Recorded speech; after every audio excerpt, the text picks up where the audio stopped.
Welcome everyone, good afternoon. I'm Matthew Brown. I'm a partner in the corporate department of Catmution Rosenman and head of our entrepreneurial ventures practice. I am very pleased to have the pleasure of introducing my friend Howard here this afternoon as our speaker. Suffice to say, if you know Howard, I could spend much of our time allotted this afternoon trying to summarize his credentials and activities.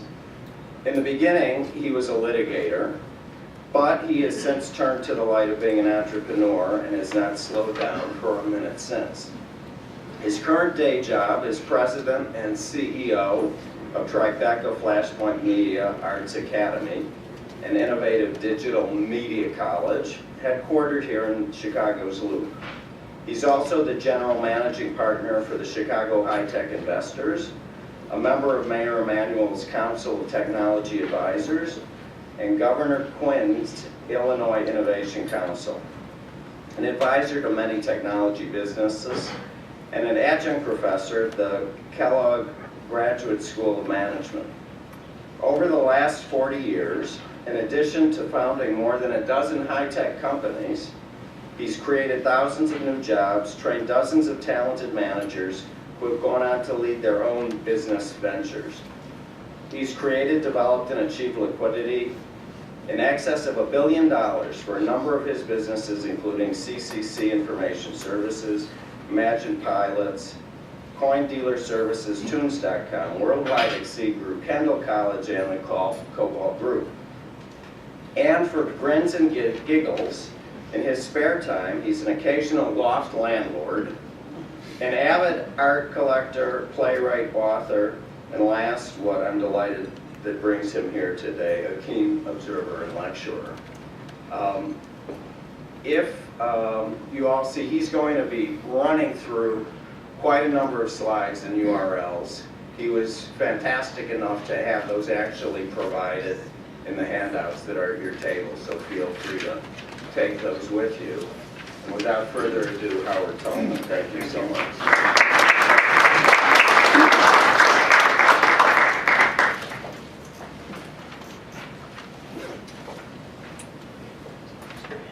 So I can sort of see you in the back. This is very much like school where all students sit in the back of the room.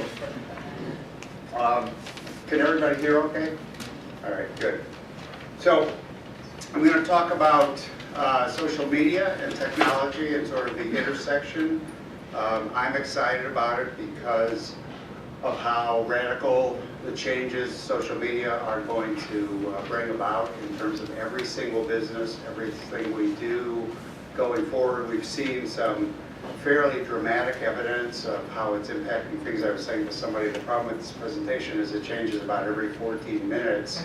In order to keep current, one of the slides used to say, pretty soon the politicians are going to use social media in order to reach out and deliver a personalized message to every single voter. Well, guess what? We're way past that. And that's just one of these sort of implications. So I'm going to talk about basically 4 or 5 buckets, and that's just a way of organizing a lot of what's going on and giving you an overview. But let me start with just this really simple idea, which I'm not sure everybody appreciates, but we've gone from the internet, which was essentially an information system that was about anonymity and about links, to the social web. And this dates back to exactly the advent of Facebook, which was sort of the first place that said you actually have to be who you are. You can't be a dog or a cat anymore on the internet. You actually have to be who you are, and this is just beginning to be a very material consideration. And as financial information and medical information becomes part of our authentic identity on the web, it's going to drive a great deal of what we do and the way we manage our lives. Sites, the beauty of the internet is 30 seconds after there's a new opportunity, there are businesses to step into the place. Sites like Gravatar and others are validation sites. We're going to see more and more instances where it's going to be necessary to vouch for your identity and to sort of lock these things down, not simply from an identity theft standpoint, but from knowing who consumers are. Because if we don't really know who the consumers are, then all of the stuff that's propped on top of that with respect to the value of marketing information and communications to those people is considerably less valuable. We're going to see also sites like YouTube trying to put the genie back in the bottle. So you're going to see more and more sites saying to you, would you mind telling us who you really are? And all these sort of avatars and identities and sort of euphemisms for who you are, more and more of the sites are going to say, it's really much more important that we know who you are. So YouTube will be offering you all the opportunity to use your real name. Sites that are advertising supported have another sort of strategy. So the Kindle comes with ads at a certain price point, but the new offers from Amazon say, look, if you don't want to see the ads, you don't have to have the ads. You could just pay us $20. Now, what they're really saying is that's roughly the revenue stream that advertising supports per device in terms of a subsidy. If you want to pay us that, it'll be ad-free. And so over and over again, as personalization increases, what's going to happen is we're going to be asked to transact and to make trades. And one of the huge things, and the newest things, is that Microsoft took a big step just in the last couple of weeks in announcing that instead of us all being subject to every kind of management and information tracking and things like that, the default on the new Microsoft systems is do not track rather than track. And so instead of going 14 pages deep into Google to try and find out how you turn off and turn on some of the privacy controls, this basically starts with the proposition that we would just as soon not have every single person in the world know everything that we're doing. And oh, by the way, as we slowly decide that there are value transactions that are worth making that trade for, then we can change that. But Microsoft took a big step, and it's really pretty interesting because it's going to have a lot of impacts with respect to advertisers out there. Sites are going to increasingly alert you to this issue of tracking and say, do you want to be tracked? And even if they don't track you, they're going to tell you that people are installing cookies on your computer whether you like it or not. And so that's another sort of privacy issue that we're going to see more of. But basically I want to talk about 5 things. The first is hyper-personalization, and just this idea within hyper-personalization of how much information is now available about all of us. But before I start, let me talk about things that run through all of these disciplines. Number 1 is this idea of iteration and fast followers, and how everything on the web is immediately knocked off. It's immediately duplicated. It's available faster, cheaper, stripped down, more robust. So this idea of iteration is really critical to every single business, and the idea that we start and then we roll forward is a constant thing. But one of the things that's grown out of this speed issue is that brand is no longer the kind of protection and the kind of insulation that it used to be, and now what is really driving everything is speed and rapid iteration. And so today we sort of say that instead of the small and fighting it out with the large, it's the people who are fast that are making a difference across all of these disciplines. Not so long ago, we had Groupon, and everything was about group manipulated everything, and we had crowd sort of everything. Today, I would tell you that Groupon is fundamentally gone. I think the number of Groupon clones was about 800 or 900 before it started reversing itself. I think we're down to maybe a couple of hundred. Hundreds of these businesses have failed. Groupon is trying to figure out what the next model is. If you saw it today, notwithstanding some ridiculously wonderful protections for management at Facebook and Groupon and whatever, Andrew Mason did offer to step down today at Groupon, so sort of an interesting thing. The good news is they can't make him step down, so he can offer all he wants. But in addition, this idea of crowdsourcing, it turns out that crowdsourcing is a load of crap also. I mean, because we really don't care what 42 million people think about anything. What we care about is what do our peers think, what do the people whose opinions we value think. That's how a lot of what's going to come forward is going to be based. And it's all going to relate to curation, to this idea that we're going to look for trusted intermediaries and people that are going to help us tell these stories in order to create content that's valuable. I couldn't say more about the badgification and the gaming of the web. One of the reasons we started the school that we have is because we think game technology and all of the ideas of immersive learning and all of these tools are going to drive every kind of business. And so we're seeing more and more, we're seeing new initiatives around digital badges and around learning in new ways. And as you learn, you'll achieve badges and different things. And all of these are measurements of new ways of keeping score that didn't exist before. And they're going to cause changes in a lot of these organizations that are very traditional organizations. Today I would tell you that whatever message you have to say is less important than the context in which you deliver the message. If you deliver it to me when I'm interested, then I'm all ears. If you deliver it to me at the wrong time, it almost doesn't matter. And the other part of that that's important, not only does context trump content, and proximity and relevance and all of these things are really, really major drivers now, but the truth is that we no longer need content as a placeholder or as a proxy. We don't have to buy a certain magazine because we have a view of what the audience of that magazine represents, because we can go direct, because we now know hundreds of millions of people and everything there is to know about them. And so this is going to create new kinds of paths and new kinds of tools and channels to get out there. And then lastly, location. Places will talk to us, places will tell us stories, they'll supply information in real time based on who we are, using what we used to call cell phones, but we now call trackers, because making a call is an occasional value, but tracking your whereabouts for the rest of your life is much more important. So think of them as digital trackers.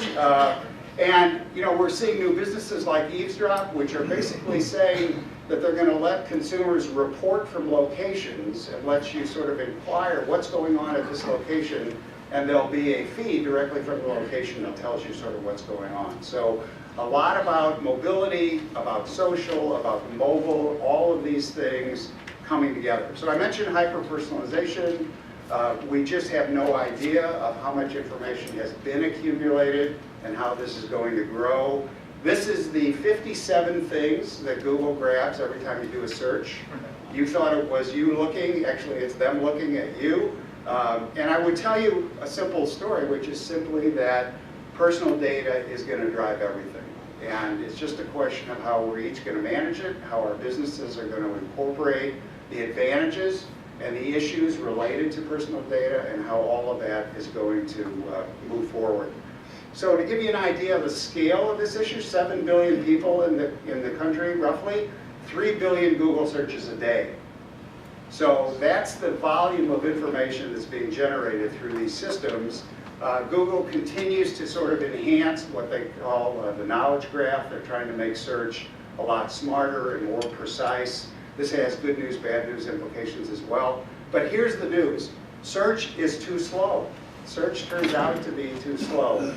We need to get ahead of search, because if I'm waiting to find out what you found, I'm already behind the curve, because I'm reacting to data. And so we're now building tools and seeing things that in real time tell me what you're looking for. So Chango is a site that does that. And this idea that we're migrating already from the social graph to what we call the interest graph is really the name of the game. It's what are you interested in, what are you looking at and interested in, and that's where we have to be, because if we're going to rely on data, we're playing catch up.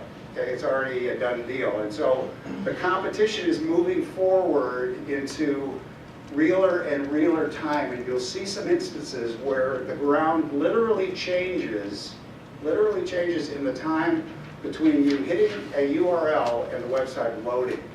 30 milliseconds, complete change. That's the information management horizon that we're dealing with right now. You'll see how that is implemented by a bunch of competitors already who are making that whole game change very dramatically. But surprisingly, Google isn't winning. Facebook is kicking their butt. Why? Well, for a couple of reasons. Mostly because the world is spending inordinate amounts of time on Facebook. More time on Facebook than on virtually all of the other major players out there combined. And when you're in a technology business, it's very much winner take all. It's the advertisers gravitate, the customers gravitate, everybody gravitates to the system that's the dominant system. And you end up with maybe a 1 and a number 2, maybe, but you don't have a whole bunch of people playing. So there's 1 billion people now within the Facebook universe. They continue to be smarter and smarter about what we call social engineering. So they've built into the system more and more tools that encourage us to share information. One of which is this little blue box. Is there anybody here who has not used the blue box? Okay. What is it? It's actually a social tool that says, we know you're lazy. We know you don't want to do redundant, stupid things. We know you don't want to add the same data to a new website that you've put into 400 other websites. If they could only learn this in hospitals, it would be great. But as a result of Facebook Connect, more than 9 million applications now run through Facebook Connect. And the beauty of this is if you're a startup, you no longer have to worry about authentication, your sort of customer base, all of these front-end things. 1 or 2 lines of Facebook code takes care of all of that for you, supplies all that information to you. And the Open Graph is even more robust. The Open Graph is literally a sharing system that once you say yes to Facebook, shares all of this information constantly with all of the people that are subscribers. And so I like to think that Facebook now has a new tool, and we're seeing how this tool is being deployed in the market. It starts with understanding that because of Facebook Connect, and because more than 9 million businesses are already using it, and because that amount increments every single week, more than 1 billion pieces of data are passing through the Facebook engine, just in terms of Facebook Connect. So what can they do? Well, it's a crystal ball. And it's a crystal ball because if you can see the adoption speed, the adoption volume, the activity across the entire web on new entrants and how they're being adopted, then you can make some really smart, really fast decisions. And you can back the horses that you want to back. So if you look at this, these are 2 video sharing sites. And what happened here was there came a day when Facebook turned on the fire hose. And all you do to turn on the fire hose at Facebook is you put Facebook, and you say, we think Vidi is great, and 10 million people download Vidi, like in 2 weeks, okay? You say social cam is very cool, and the people just jump off and go adopt these things. And so, when you see what they can do, and you see their ability to surveil the entire market, the competition, what's going on, who's doing what, and to drive change and adoption at these enormous rates that are multiples of anything we've ever seen before in terms of marketing tools, then you start to understand why they do something like spend $1 billion on Instagram. Because they knew going in, they knew that there was a tsunami coming with respect to Instagram, and their play in the space, their photo sharing thing was nowhere near that. So when you can do that, and just to give you an idea, Instagram now has more users, daily active users, than Twitter, okay? And even more significantly than that, because we're not in the eyeballs game anymore, okay? We're in the game of engagement and the game of how long do you do these things, not how quickly and how many of these things do you do. And so the idea that Instagram is a giant home run makes that $1 billion look ridiculously cheap. Plus they took a competitor out of the market that was another place for people to go. And this is really critical because what you're seeing being built here is the only place where everybody needs to go. And so that becomes a giant suction device for pulling you into these markets. And you'll see even the biggest players in the world are now opting to be within the Facebook universe. And this is a really telling thing. This is a project that we did recently, and it has to do with personalization, because what happened was, this is the digital AIDS quilt. Most of you know there was a real AIDS quilt way back when, and it covered the National Mall. This was the digital AIDS quilt. And so working with Bono and the people from Red, we built this tool. And up in the left-hand corner, you can't see it, but it's Ellen DeGeneres, and then 2 little squares over is Oprah, and everybody and their dogs, created a little thing for this. But as soon as 50,000 or 100,000 people do anything, you discover that that problem of the crowd emerges. And so the most important thing about what went on here is not, well, not me, but the most important thing was filters. Okay? We built a system that lets you get at what you were interested in within this system. Okay? So with a click of a button, you could say, show me just what my friends are doing in the way of this activity. And then it would sort all 50,000, or now it's about 200,000, and show you just your friends. And of course, ultimately, that's pretty much all you care about. Now, that's a very modest use of personalization. Let me show you a couple of more exciting uses. This is Ticketmaster. Now imagine the implications of the integration, which is now live, of Ticketmaster with Facebook. Okay? How cool is it to press a button and see where your friends are sitting at the concert you're going to? Ticketmaster can't do this. Ticketmaster can't tell you where to sit. You can not only see where your friends are sitting, you can pick the seat next to them. You can also make sure your parents don't know that you're going to the concert, okay? So you can restrict this just to your friends, okay? But what's going on is how friends and peers and connections are exploding commerce and building more and more uses to marginalize and to maximize all these kinds of things. This is roughly what Facebook knew about each of us in 2005, 2010, today. And you know what? We're willing victims, okay? Because we're fundamentally lazy. And the reason I said way back when was that Facebook Connect took advantage of our desire not to be redundant, not to repeat things, to fundamentally not do things over and over again. That's a trade. And the estimates are now that by 2020, 90% of everyone who's out there, all billion people on Facebook, but everyone else as well, will figure out that there are reasons to make these trades, to put this information into an authentic web-based profile and to share that information. And how you share it and how you restrict it, those are all certainly open questions. But when somebody who is 55 or 60 says, I'm not putting my information in there, you know, the question to ask them is simply, well, when the paramedic is trying to figure out what you're allergic to and you're on the street, would you rather he have that information or not, okay?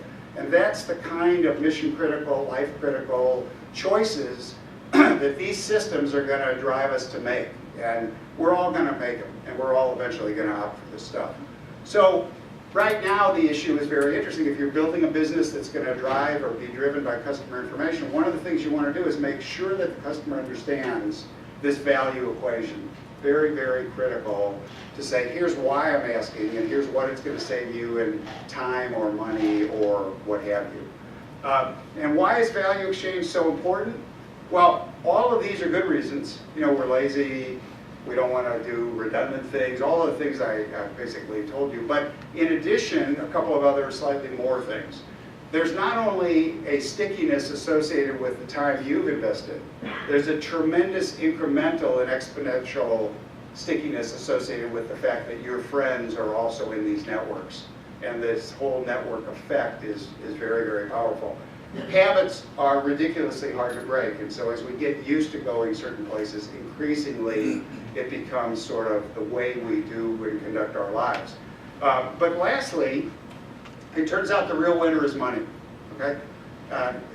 It almost always is, I'm sorry. Anyway, what does that really mean? Well, what it means is that if you think about a customer and you think about retaining the customer and you think about over the life cycle of the customer that they become increasingly valuable across a whole bunch of dimensions, you start to understand why this idea of constructing a very compelling value equation for your customers is critical. It's mission critical because as each year goes by, there are more opportunities to expand your margins. You can become a better business, better connected. If you look today at my blog on Inc., I'm talking about the fact that too many people spend time on defecting customers, and that's a very tiny portion of your business. And by the way, some of them died, so it's not like they're coming back, right? So spending a lot of time on defection is nowhere near as smart as spending time on deepening the relationships with tiers of customers that you presently have. Those investments are why we're seeing new kinds of businesses, okay? So one business basically does nothing other than sort of say that conquest marketing is really expensive compared to deepening the spend of existing customers. And there's a Chicago company that you probably all know about called Belly. And Belly is all about not acquisition, but retention. And that's a whole new way. We're going to see hundreds of new businesses trying to figure out how do I deepen spend, how do I help you hold on to customers, how do I put more hooks into the customers you have? How do I keep the customers from looking at competitive offerings? So all of those kinds of things are part of this same equation. We're going to see a lot more verbs, all kinds of new verbs on Facebook. The biggest one right now is the want button. How cool is it to be a marketer and have billions of people raise their hands and say, here's exactly what I want, and makes your life slightly easier. So the want button is being tested by 7 or 8 companies right now, and boy, it makes your life a lot easier if you're selling a certain product and people are literally saying, I want this product, and signing up to be your customers. Okay? And that's just the beginning. Facebook continues to be smart about what I would call F-commerce. And basically what's going on is they're building marketplaces where they know who you are, they know where you are, they know what you're interested in, they know that you're in the market for something, and they even have currencies, Facebook credits and other things, that permit you to conduct your business in this new world of Facebook commerce. And if you think that's not powerful, you have companies like FedEx saying you can arrange your FedEx shipping right on the Facebook site, and here's the hook, right? No need to even leave the site. We're not going to ask you to exit this environment that is increasingly where you live, where a billion of you live. And so if you think you can do without it, if you think your business doesn't have to have a presence, think again. Walmart is the biggest marketer out there, okay? A mere 8,500 individual pages on Facebook. Why? Because they know that all commerce is local. And they know that every store needs to connect with the communities there. And so they're doing that. Pavement is a company that builds stores for customers on Facebook. Okay? Ridiculously fast-growing business. It's probably now at about 250,000 stores on Facebook. Turnkey sort of commerce on Facebook for people that have developed already Facebook, presences and identities and things like that. But that's where the world is going. And Facebook never stops, to their credit. So where are they headed? They just bought Karma. What is Karma? Karma is a gift site. Why would you buy a gift site? Okay? Well, you'd buy a gift site because it's the best of all possible worlds. Not only do you get all the information about where the gift is going, but you get all the information about the sender as well. And so you're going to see more and more movement into gifts, because gifts are an early indicator of interests. And interests, as I said, are more important than data. So Gift Finder, very interesting site. The link is ShoppyCat. Okay? ShoppyCat takes your Facebook profile and your Facebook friends profiles and recommends really smart gifts. And until you try it, you don't necessarily believe it. And then you try it and it says, get this guy a Grateful Dead t-shirt. And you go say, why would I get this guy a Grateful Dead? And it turns out he's the biggest deadhead in the world, right? And they knew that because they had his profile information and they had a zillion other pieces of information. This, by the way, was created by Walmart Labs, not by Facebook. So interesting that a lot of different players are starting to figure out, how do I tap this personal information and how do I use it in sort of new ways. Bottom line, I like to say that Facebook basically and Google are big players, but Google is a system built by a bunch of smart engineers, and it's all sort of looking backwards on what did you search for, what did you do, okay, it's very algorithmic based. Facebook has this wonderful thing of saying, people raising their hands, a billion people saying, here's what I want, here's who I am, here's who my friends are, pretty easy. So I think basically Google is a rearview mirror, and a sniper scope is sort of what we think of as Facebook, and that's in the fondest sense. But it's that kind of precision that's driving advertising in enormous numbers to Facebook now. It's that ability to measure and account for and deliver unbelievable results that's all part of that equation. Give you one example. We recently did the artwork and launched Tyra Banks' first book. You may think that's an oxymoron. You wouldn't be wrong. But she is so close to her fans that she doesn't even call them fans. She calls them fams, because it's almost like a family relationship. It's a wonderful thing. Anyway, long story short, we launched to 3.3 million Twitter followers a video from Tyra saying, my book is coming. Okay? You think it's not powerful? Number one, first week on Barnes & Noble. Number two on Amazon. Virtually unreadable. and the first of a trilogy. First of a trilogy. Okay, so more power to personalization. Anyway, all right. So what's 80+%? 80+% turns out to be Facebook's ability to predict which 2 people on Facebook out of 1 billion will change their status to dating each other. And this is the information they share with us. This is what they say they can do. So you can imagine what they're extracting in terms of prediction and the ability to drive and measure these kinds of things if this is what they regard as, oh, okay, that's just so what. So when you look out there, the world is sort of going to divide itself pretty clearly into Facebook as a personal world, maybe LinkedIn as a business world, certainly Twitter as a current information channel. But look at the difference. Look at what's going on Google+, 3 minutes compared to 400 minutes on Facebook. And so it's very hard to be the next guy in line. And even the people in line are starting to feel a little nervous. So LinkedIn, which pretty much thought they had it knocked in terms of at least the job market, is discovering that, lo and behold, Facebook is ahead as a tool for job seekers, ahead of all these guys. And Twitter is sort of coming up to LinkedIn. So LinkedIn, needs to not sort of be sitting on its laurels. And you'll see new things that they're trying to do. But fundamentally, that's how competitive and fierce this market is. Nobody could really sort of let down their guard. But again, to give you some idea, and I always say that nobody under the age of 30, not offending anybody in the audience, understands what the word privacy means, but 1/3 of the employees in the age range between 18 and 25 are Facebook friends with not their parents, but their employers, okay? So they haven't learned virtually anything in this process.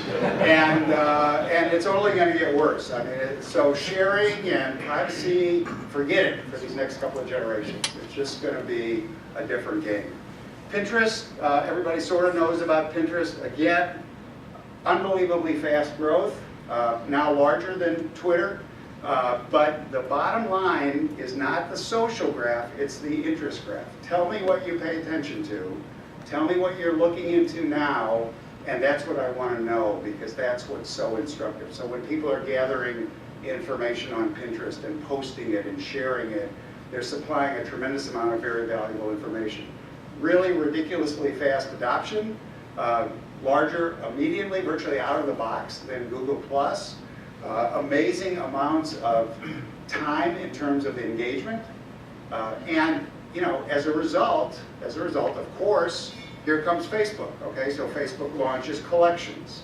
And collections are intended to give you the exact same functionality that Pinterest does, but within your Facebook world. Okay, and so that's again how rapidly these things riff, how quickly there is iteration, how all these things change at light speed. There are other versions of Pinterest now for educators, but the bottom line is, if you're not where your customers are spending their time, if you're not where they are focused and what they're interested in, you're nowhere. And so the ability to scope it out and figure out where your message needs to be delivered and in what context is the name of the game. And believe me, this is not a talk on marketing. This is a talk on everything, because every aspect of businesses, every aspect of our lives are going to be impacted by this kind of considerations. I mentioned before the campaigns. I used to just have this slide which said, oh boy, they're getting ready to create the ability, and we have this ability now, basically to send every single voter in the United States a customized, personalized video that tells the voter what they want to hear. And those are the operative words, not what the candidate's position is, but what they want to hear. Okay, so mass customization. But in the campaign just ended, it was 1,000 times more robust already. And so everybody in the week or two before the election who was on Facebook and had friends and things got some very specific messaging. And the messaging had actual people's names who were your friends, okay? And it basically targeted women, it targeted moms, it targeted people in Colorado and Ohio and other swing states. And it delivered specific messages that said, call these friends who I know you to be in active contact with and tell them to get out there and vote. And I mentioned before, and I'll mention a little later, this idea of new drivers of behavior, and badges and achievements are one. So in addition to facilitating the whole idea of calling friends and calling strangers and providing scripts and everything that the campaign did, the most interesting thing were these two things. One was on Foursquare and one was on Facebook. And what they were was totally devices to implement and document peer pressure. To say, I voted and I don't see your badge, I don't see that Facebook is announcing that you voted, so get your lazy ass out of bed and go vote.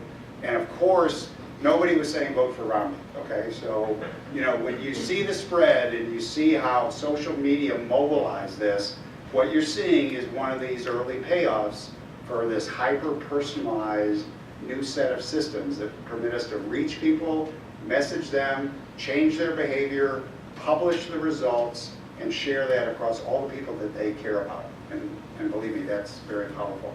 Now, I mentioned before this idea that in real time the world changes. Okay, so orbits just sort of fessed up to this. When you go to orbits and you look for reservations, if you come in on a Mac, 40% of the time you get more expensive offers. Okay, so what they're saying is they've decided that people who use Macs are more affluent and therefore they're more receptive to more expensive hotels and better offers and things like that. And that's just the beginning. So look at the Safeway site, okay? The Safeway site, for the exact same product, offers personalized pricing. Now, do you think they give me the frequent flyer price because I buy Charmin all the time? No, I get the crappy old price because I'm already in the tank, right? The people who buy Kleenex and who they want to change to Charmin get that new, attractive, inexpensive price. So real time, real pricing, individualized pricing in the instant that these things are occurring. And that's just the beginning of a whole series of high velocity applications. So real time turns out to be more important than virtually anything, certainly than where things are. And we're seeing that this is starting to be used. So this is a campaign that you can buy. These are new kinds of tools. Look at these numbers. In 5 days, 37 million ads that drove 14,000 actions. But remember, measurable, accountable, you know what you spent, you know who spent it, and that's just the beginning of these kinds of things. Local Offer Network, another Chicago-based startup, pretty interesting company. The first time you go to a website, they say that they will construct, based on their data and whatever it is you're selling, from the first visit, they will construct offers that are exactly right for the people coming to the site. And as I said before, they're doing it in real time while the web page loads. Those are the kinds of parameters of speed that we're dealing with in terms of what's going on there. All websites now are tagged, so this is another really interesting Chicago company called BrightTag. They're sort of saying if you really knew how many cookies and how many tags and how many crazy things were loading down your website, you would be really embarrassed. So they're the beginning of a new set of services trying to say to people, we can streamline your ability to be a fast player in this space, and if you're not a fast player, you're not a player at all. So here's another thing that you've seen, but I wonder if you understand how significant it is. You've seen these things that say in 15 seconds, okay, in 15 seconds you'll be redirected to where you want to go. Now, here's what's great about this, okay? What's great about this is if they choose to be redirected before they watch whatever it is, the video or whatever it is that you're trying to show them, then you don't pay for that ad. You don't pay for that ad. Just amazing. I mean, it's amazing because they're measuring in real time. They're able to show you the economic benefit of a system that says, we're only going to charge you for people that actually are exposed to the exact media that you think we're exposing them to. None of this bullshit about, boy, we hope a lot of people saw that billboard that you drove by. So I just changed, or actually Ashley, who's here, changed the ink in my printer semi-successfully. But what's so interesting is not only did I get this notice as soon as I closed up the printer, but I got this, which was a series of special offers, but only while I was actually standing there with the dead cartridge in my hand. Okay? So what's going on? I mean, how real time is it that I close the door after putting in the new cartridge and they're making me an offer? And that's what we're looking at in terms of speed, competition, all these kinds of things. So that's number one, hyper-personalization. Number two, know before you go. What does this mean? It just means that This guy, whose name was John Wanamaker, who used to say half of all advertising is wasted, it's just not clear which half it is. Today, anybody who is good in this business, in the marketing business or otherwise, is basically going to understand that nothing should be wasted. We can test, we can measure, and in fact, the real learning about all of this is people think that the web was about speed and intimacy. It turned out that the web is about measurement and accountability, and that's really the key to this whole bottom line. So what does it mean? It means that we now have tools that let us see what people are doing, what our customers are doing, what our vendors, what our partners, what our employees are doing. And by the way, if we don't engage in those conversations, they will regardless. And so if we aren't part of that, you'll discover that it's a double-edged sword. So when British Petroleum had the big spill, they opened a Facebook page, they said, we're really good guys. You know, almost immediately there was a countervailing page that said, no, you really suck. And that's just, again, the beginning. We're seeing all kinds of sites that enable gripers and complainers and people like that. And so you have to deal with this. This is the market that we now live in. This is the environment that your product and your customers, whether you're, and I'm always amazed that doctors don't understand that patients have enormous systems now that let them talk about the degree of care, the cost of care, the precision of hospitals. All this kind of stuff is now completely out there and measurable and shareable. So this is an example of the Gap. The Gap spent $2.3 billion changing the color of their logo. They launched it, and 11 people apparently in Nebraska hated it and started to make noises on the web. And so they bailed and they apologized. They said, you know, sorry, we thought we ran our business. It turned out you run our business, okay? So you gripers, none of whom we don't know whether you ever bought anything from the Gap, but you didn't like the blue, so we're going back to the old thing. And this is, again, the world. So Netflix, same thing, okay? They introduced this service and they bailed in like days. Now you got to wonder how much courage of their convictions they have if they launch these entire new programs. 11 people whine about it on the web and they bail, okay? But that's what's going on.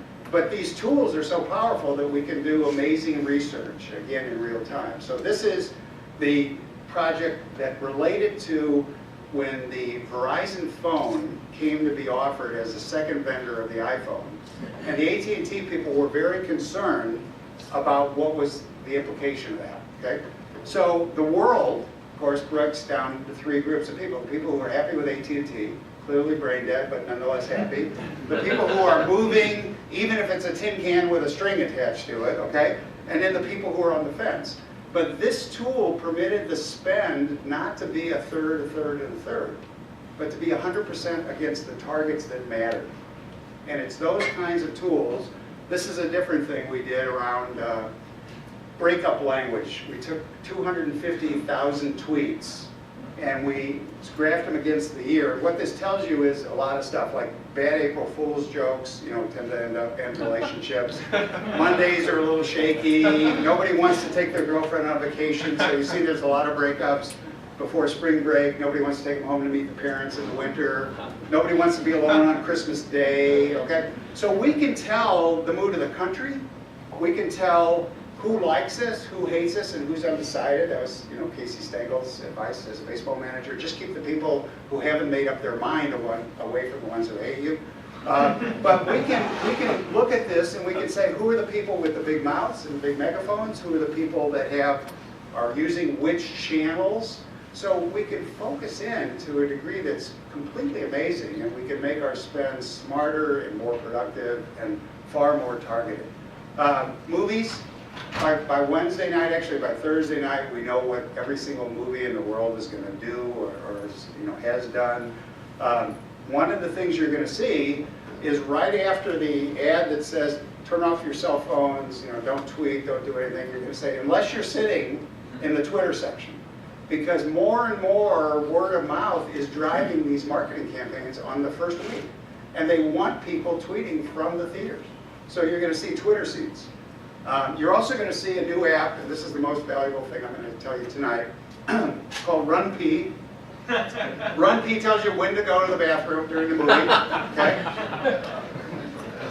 It tells you what you missed, Okay, it assures you didn't miss much, tells you the missing plot points.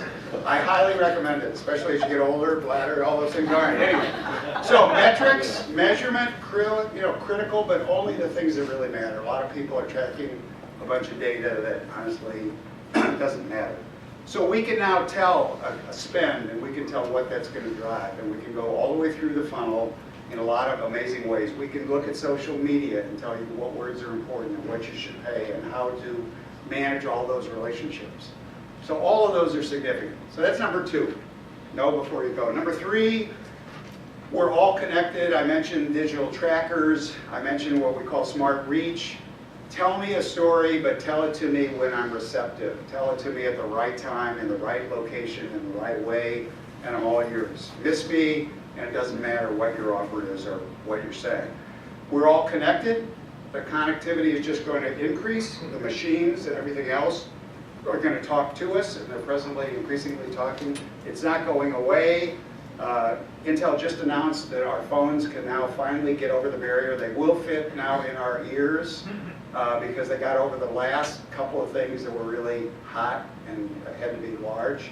So they now have a complete phone on a chip. And so anything that connects will compute and will share information and provide information in very, very powerful ways. So it'll tell us where our friends are, okay, that's for sure. It'll tell us, this is sort of an interesting campaign going on in London with Kit Kat bars. If you open one of the bars that has the special GPS enabled thing and you turn it on, they'll find you within 24 hours anywhere in England and give you 25,000 pounds or whatever it is. So it's sort of like Willy Wonka on steroids. We have our own Chicago Willy Wonka, a guy named Harper Reed. Anyway, interesting thing, and I'll just give you sort of a prediction. And the prediction is we're years from the Google wallet or any kind of wallet. And one of the reasons we're years from this as a spending device is when you really think about it, it turns out this is one of the situations where the credit card actually wins. Okay?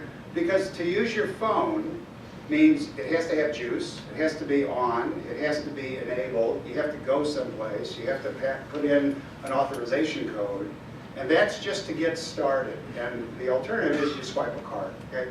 But that's not the death knell. Okay? The death knell of a wallet is that the iPhone does not have NFC functionality.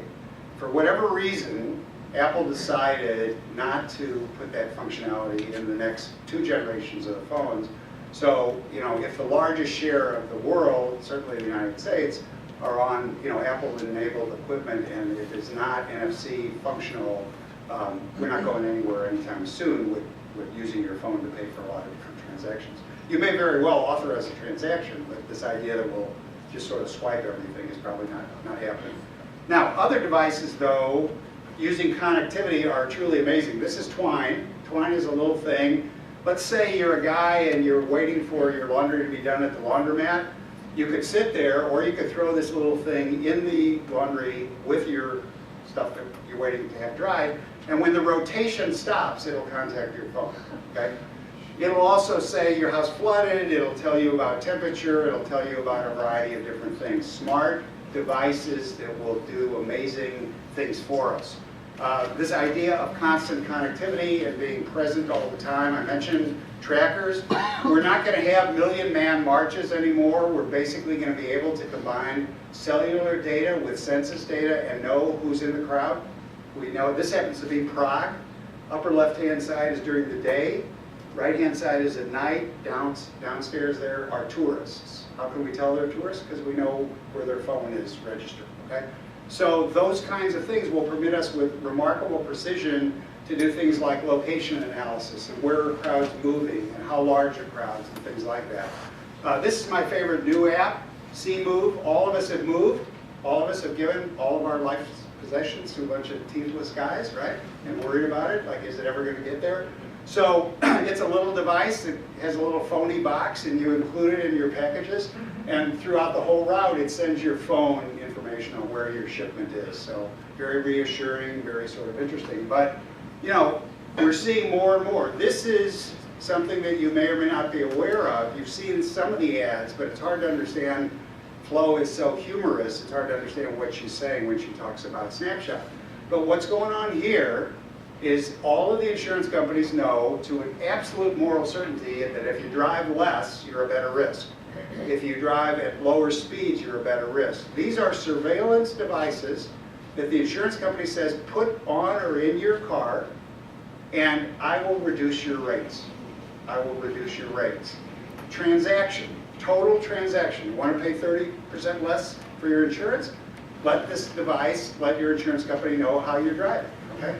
And those are the kinds of things those are the deals that every single day billions of consumers are going to make on their own, but we know the direction that a lot of these things are headed. They're driven by economics, among other things.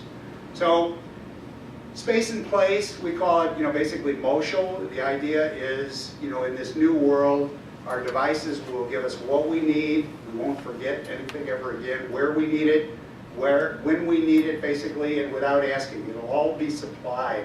And so new tools like Google Now get smarter and smarter every single day that you use them. So in the morning, Google Now sort of knows that you probably want traffic information and weather. Okay? End of the day, maybe sports results. And each time you sort of confirm that, it gets smarter. So these devices are going to become more and more along the lines of personal assistants, and they're really going to be life critical. They're going to be not just strapped to us, but they're going to drive a huge amount of stuff. They'll translate signs for us in foreign countries. They'll identify people in the crowd. This is Google Glass. Literally supplies you the Facebook information, so you can say it's great to see you again, although I have no idea who you are. Purchased just recently, by Facebook. Starbucks, will order information, will react now to virtual spaces. You'll go, and while you're waiting for the train, you'll order your groceries from displays like this. They'll be delivered to you. Who knows what this guy's doing? New kinds of gestures, natural user interfaces will react, not using mice and things. We'll use our hands, we'll use our voices. This is something we built called the virtual dressing room. Basically a simple web camera, no other technology, but we're in a position where she can choose equipment, she can change and select stuff. And this is something, it's interesting. How many people know about the Wii? Pretty much everybody knows about the Wii and the Kinect machine. All right, so those are thought of as games. One of the things we just built for one of the big hospitals in Chicago was this. What is this? Well, here's what goes on in 99% of the hospitals in the world. If the surgeon needs to look at the patient's records, he leaves the surgical suite because the records are not sterile. Okay? So what did we do? We put a monitor with a little web camera and a Kinect machine in the surgical suite, and now with a swipe of his hand, never leaving the surgical suite, he can review the x-rays, he can look at the patient's records, he can size it with a gesture, and so he's got all that information right there. Now, that's a game technology, migrating to a powerful business tool, migrating to something that no hospital in the world will be able to be without because it'll be malpractice for the doctor to say, oh, I took a half an hour off to go look at this stuff, and then I had to re-scrub, and oh, by the way, the patient died. So, so we're looking at all kinds of systems that let us deliver information, sales opportunities, commerce opportunities in geographic areas. So for Pitchfork next year, we'll sell a threadless t-shirt, but only if you're in the Pitchfork environment and only during the pendency of the Pitchfork Festival. Those are the kinds of things that proximity and location and GPS enable these days. We can project sales into the malls. We can project opportunities in ways that are really frighteningly amazing. We're doing a lot with augmented reality. We're looking at objects. We enhance them. We add additional information. All of those things are coming down the line. I'll just flip through this for a second. This is Eavesdrop, I mentioned before. So this is a reporting system that lets you say what's going on at a club or a venue or whatever, and then people can get a hold of it. And so you're sharing it. And what's nice is this expression. It says listening to places through people. So this is this idea that places become smart, they become digitally enabled, and that information is shared with larger and larger populations. But understand that the connection and the ability to provide the information is nowhere as valuable as the data. So one of the things we're doing for McDonald's is trying to get rid of all this plastic shit that costs them $2 billion a year. that nobody wants who's over 6 years old. All that money goes to China. They have inventory issues, distribution issues, all kinds of crazy things. So what have we built? Up here, you can't see it, so I'll blow it up. Basically, instead of the Shake of the Week, it's the Song of the Week, the hottest songs nationwide. You text these 5 digits, it sends it right to your phone, okay? Now, that's a great premium, especially if they're the hot songs. And this is sort of a digital 45 vision of the world. But what's really amazing is I'm now tracking 100% of those people that did it, okay? For couponing purposes, I can tell where they came from, how frequently they come to visit. I can offer them all kinds of opportunities. And again, just the beginning. So look at the venue. Instead of hoping that the yellow pretzel or Dorito or M&M wins, everybody in the stadium turns on their phone and they vote, okay? Not just on the race, they can vote on the referee's call, okay? Kids at concerts can vote on the encore. And of course, as soon as they leave, the kids whose parents dragged them out to beat the traffic and they didn't buy the $42 t-shirt, which of course is the only reason that Taylor Swift tours anyway, they get a video at home, the Tyra video, right? Except it's from Taylor and it says, I know you were at the concert tonight, I can sell you the t-shirt that you didn't get for 25% off. E-commerce enabled, connectivity assured. That's the world of extending those things. And why is it so important to deal with mobile? Because the kids aren't on email anymore. Texting is pretty much the only name of the game. It's so robust and so explosive these days that it's actually impacting landline use, and even cell phone use is going down, all as a product of basically texting. And so the idea that you need to reach the mobile consumers where they are is this huge, looming issue that we're all going to have to deal with. We call this nudge commerce, the idea that your phone or your system will supply information based on where you're at. This is increasingly going to be a tool for suggestive selling, for telling you what you might also want to buy, all based on these 3 drivers. Where are you, who are you, and price. Okay? So offers, all this stuff will be available at hand on a constant basis. We've been talking about phones, but understand that tablets are off the charts. They're accelerating much faster than anything ever has. Almost every major corporation is now implementing a version of the tablets. It'll be really interesting to see what happens with the Microsoft Surface. It's a pretty good tool. But right now, a huge number of iPads are sitting in corporations all over the world being tested. This is interesting too. At night, these are Google stats, because Google knows everything. We put our phones away at about 6 o'clock at night. We pick up the tablets. 1, because they're content consumption devices, much better than our phones. But 2, because then our kids don't accuse us of checking email. And that's important too. But that curve is very important because what's really going on is multitasking in the way that the second screen now is being used. So more and more consumers are on these devices while they're watching traditional broadcast or cable television. And increasingly they're interacting with those broadcasts in a variety of ways. Last couple of things, the idea of wiki work. We have this gigantic opportunity to recapture billions of hours of unproductive time while we're commuting, while we're waiting, while we're doing virtually anything, because of the ability to distribute and recapture these scraps of time with new systems that distribute work. Okay, so Amazon, one of the leaders. If you haven't looked up Mechanical Turk, you can buy or sell workers to do anything. Right now, the largest use of this is people have figured out that we can't really tell what's in a photograph. So through Amazon, billions of photographs are being identified by individuals in this system, but it's an amazing system that's a whole new workforce. It's like you can go hire 1,000 people to do something for you for a week in a virtual world that had it delivered for a fixed price. It'd be done, this is amazing. And that's just beginning. And what it tells us is that by 2020, again, a huge percentage of the workforce is going to be working for themselves, for better or for worse, but working for themselves. And so systems like TaskRabbit or ChoreMart or 99 Designs are systems that let us send offers to the entire world to do tasks and get responses that are price competitive, unbelievably good, and available in real time and instance from anywhere in the entire world. And that's, again, just the beginning. So crowdfunding, crowdsourcing, all of these different services that permit. This is the current league leader in terms of crowdfunding. $10 million raised. They were hoping for $100,000. By the way, this doesn't exist. This watch has not been built, and so it's an interesting question. But we're just minutes away. We're probably looking at April of next year when fundraising for startups, at least $1 million or $2 million, will now be doable through the Jobs Act for startups to raise from the crowd. And so you'll tell your story and you'll raise money directly in these new ways. It's just an amazing game changer. And so let me just move on to number 4 quickly. We used to say at Kellogg that if a business didn't basically save me money or time or make me more productive, it wasn't really a business.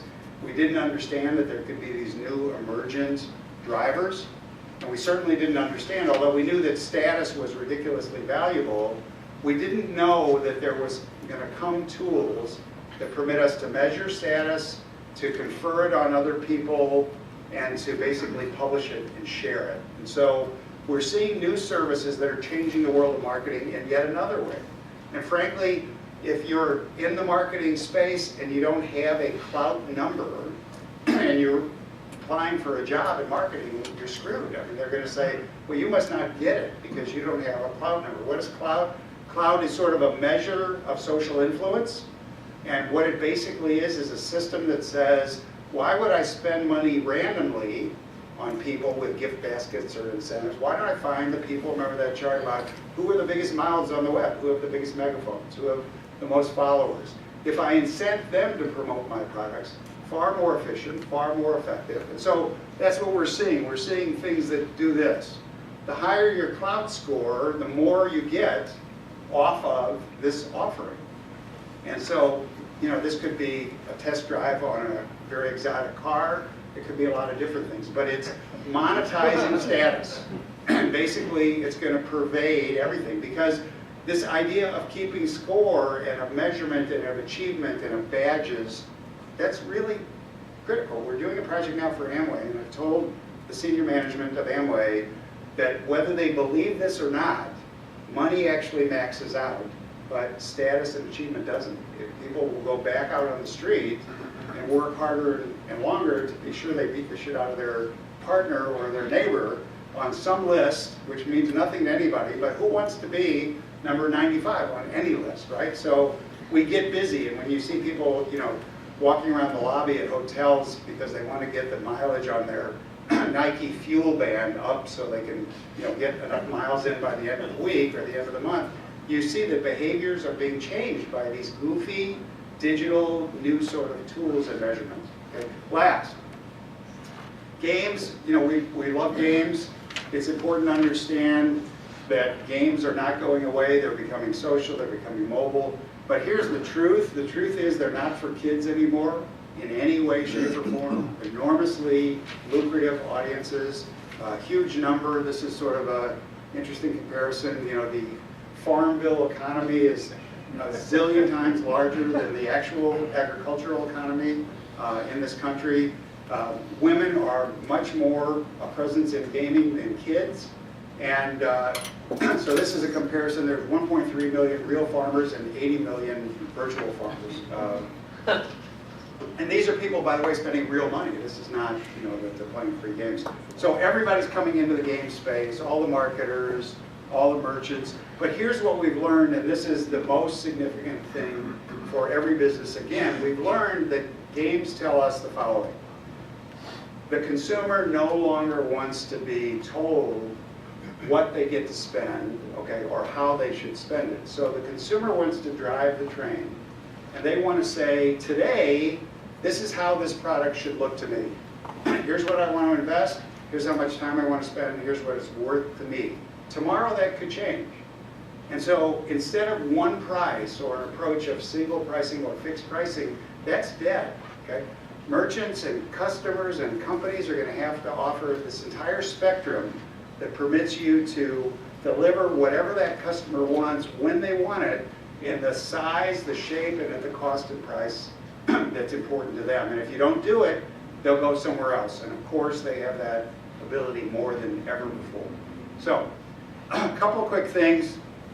Social media will increasingly, as I said at the beginning, become narrower, not broader. The reason for that is we just don't care about these huge number of people that we were foolish enough to accept as friends, and now we regret it. Niche-based, but everywhere. That's sort of part 1 and 2, and about location and discovery as much as about anything else. And then secondly, for all of you, you have to understand, and this is a really interesting sort of conundrum. I think that the people who make decisions about implementing social media have to be 50 or older, because we're the only ones who get how this has changed the world and the way we used to do things that don't work anymore. But I think the people that actually implement it have to be like 30 and under. Okay, so it's a very interesting thing. You need to address it, and when you deal with a customer or service or business, you need to address both of those audiences in order to successfully implement social media. Now, having said that, you can't do it on one foot. There's a lot of companies that have tried it. They didn't understand. It was like dancing with the 800-pound gorilla. You don't get to stop when you want to stop, right? So, you have to figure out how to do it, what you could do authentically, find somebody who's interested in doing it, grow it slowly, and actually measure it and find out if it really is mattering in your business. And I assure you that it will matter in your business. So that's all. Thank you very much.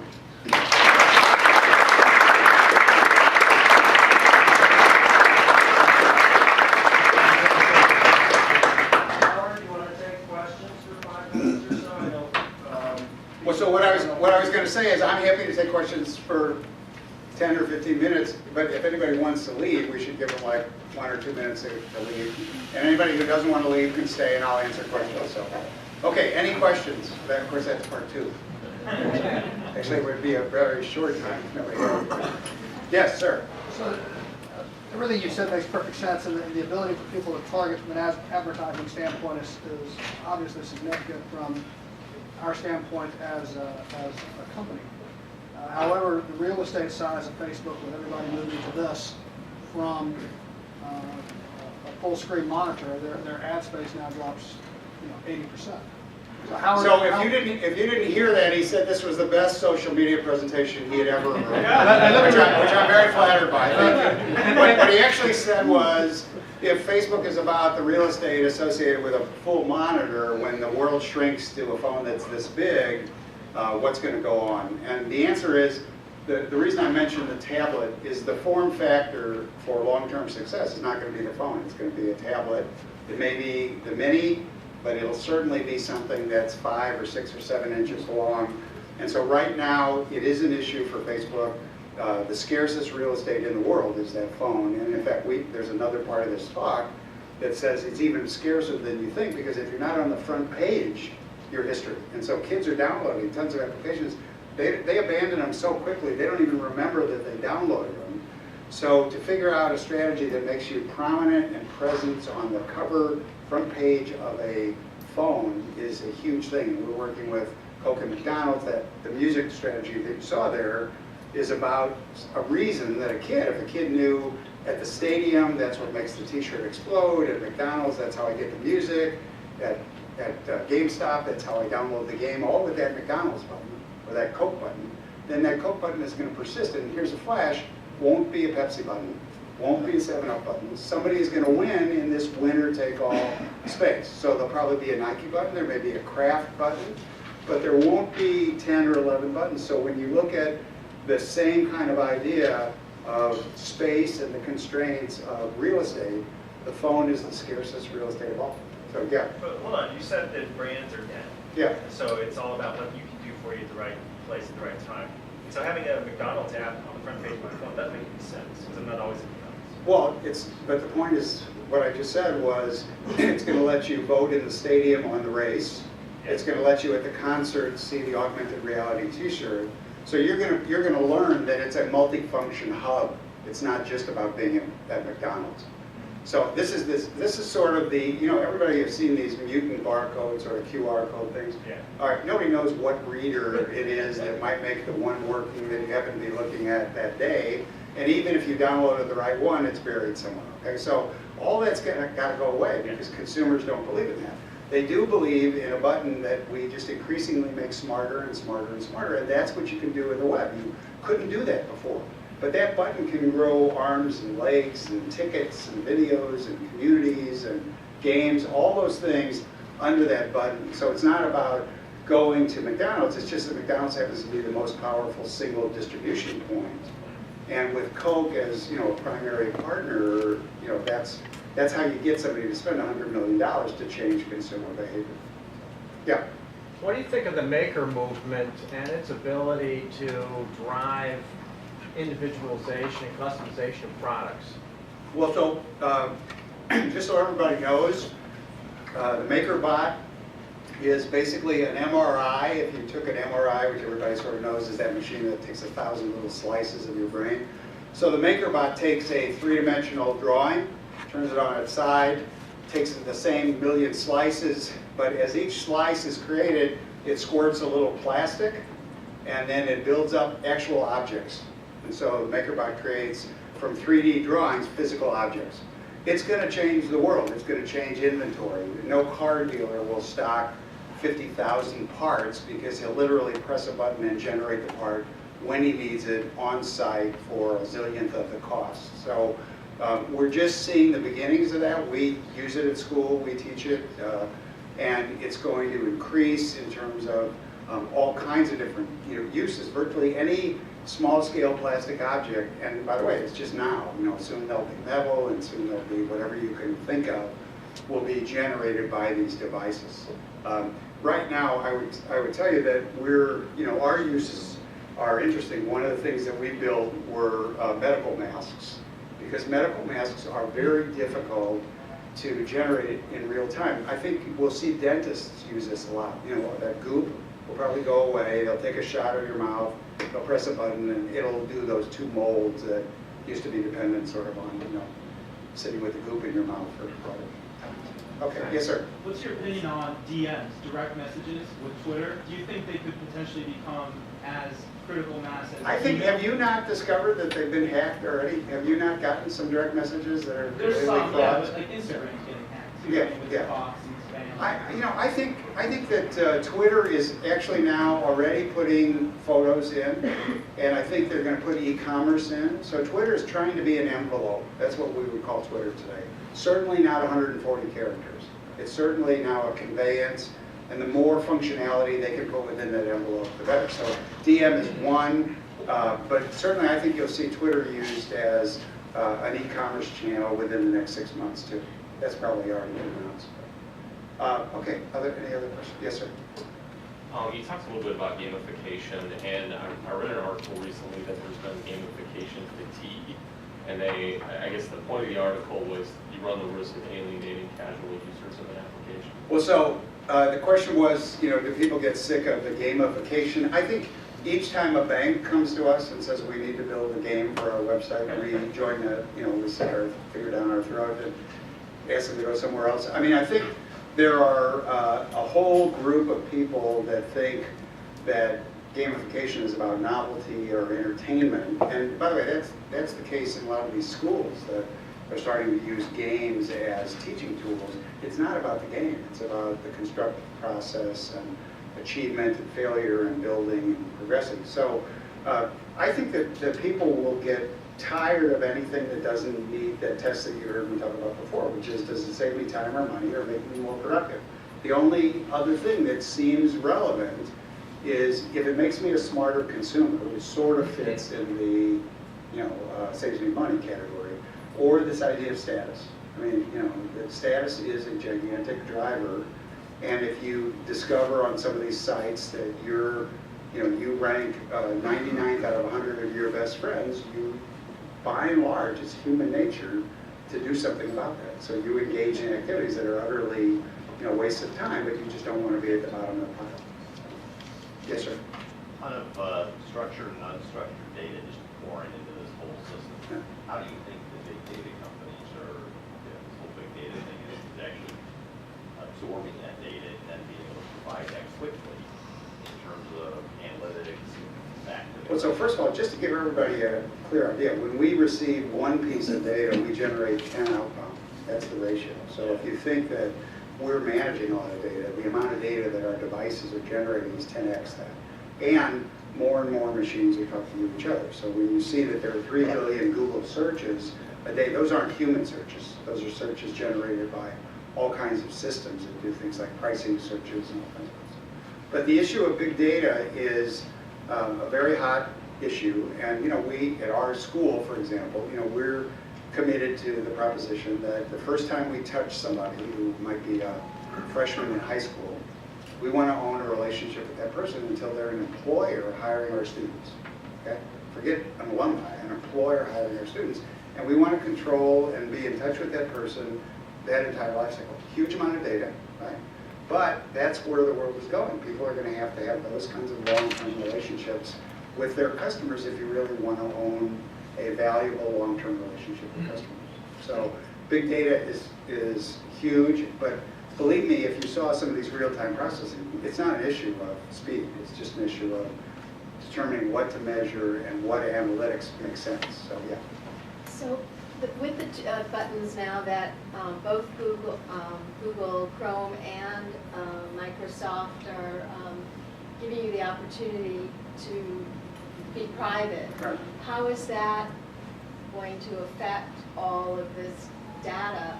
Well, I think that we'll opt out. I think that we'll say, when your Google searches start to suck because you went in anonymously and you get 250,000 results that don't mean anything, you're going to say, guess what? Personalization makes search smarter, more efficient, and more effective for me. So I would prefer to share my profile for that purpose. So you're going to Yeah, actually sort of twisting you to see. Yeah, Well, we're giving you a offering chance you to be more a real reason private. to make a choice. I mean, it'll be more of a choice than it was before. But I think We'll basically bring you we're going to back. find reasons that all are about efficiency that are going to cause us to say, this is an acceptable profile. Maybe I don't want to share with every single person in the world, but in terms of niching, it's definitely going to shrink. So you're going to be willing to take the risk. Yeah, you'll do the trade. And how does that affect cybersecurity? All of Well, this? look, I think privacy and cybersecurity are gigantic, issues that we have no idea what's going to happen with. So, I mean, I think one of the things you'll all get in the mail in the next, say, 6 months is an offer from your home insurance company, whatever it is, to do personal identity protection, indemnification, not for a lot of money, but I think all of us will have to make that investment too. Because, I mean, if your identity is stolen or something, you have no idea of the way these things, operate now. And for the $25 a year or something that State Farm is going to charge you, I think we're all going to be buyers.